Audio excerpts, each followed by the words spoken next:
செய்தியை பார்த்து வருகிறோம். தேனி மாவட்டம் ஆண்டிப்பட்டியில் தக்காளி விலை உச்சத்தை தொட்டிருக்கிறது. அதாவது 1 கிலோ 120 ரூபாய்க்கு விற்பனை செய்யப்படுவதாக தகவல் வெளியாகி இருக்கிறது. வெளி மாநிலங்களில் இருந்து கொண்டுவரப்படுவதால் தக்காளி விலை அதிகரிக்கப்பட்டிருக்கிறது. இதனால் நடுத்தர மற்றும் ஏழை மக்கள் கடும் பாதிப்புக்கு உள்ளாகி இருக்கின்றனர். இதுகுறித்த அண்மை செய்தியை பார்த்து வருகிறோம். தேனி மாவட்டம் ஆண்டிப்பட்டியில் கிலோ 120 ரூபாய் என உச்சம் தொட்டிருக்கிறது தக்காளியின் விலை. நேற்று 1 கிலோ 100 ரூபாய்க்கு விற்கப்பட்ட நிலையில் இன்று மேலும் அதிகரித்து 120 ரூபாய்க்கு விற்கப்படுகிறது.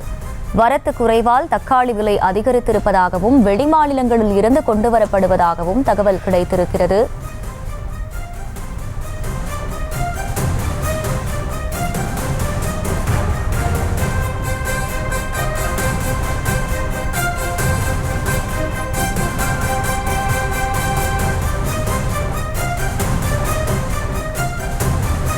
தேனி மாவட்டம் ஆண்டிப்பட்டியில் நேற்று 1 கிலோ தக்காளி 100 ரூபாய்க்கு விற்கப்பட்ட நிலையில் இன்று கிலோ 120 ரூபாய்க்கு விற்கப்படுகிறது.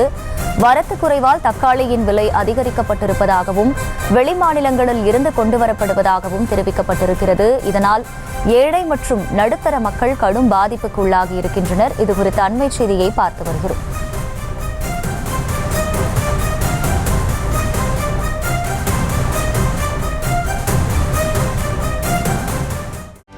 செய்திகளை உடனுக்குடனும் துல்லியமாகவும் தெரிந்து கொள்ள சப்ஸ்கிரைப் பண்ணுங்க.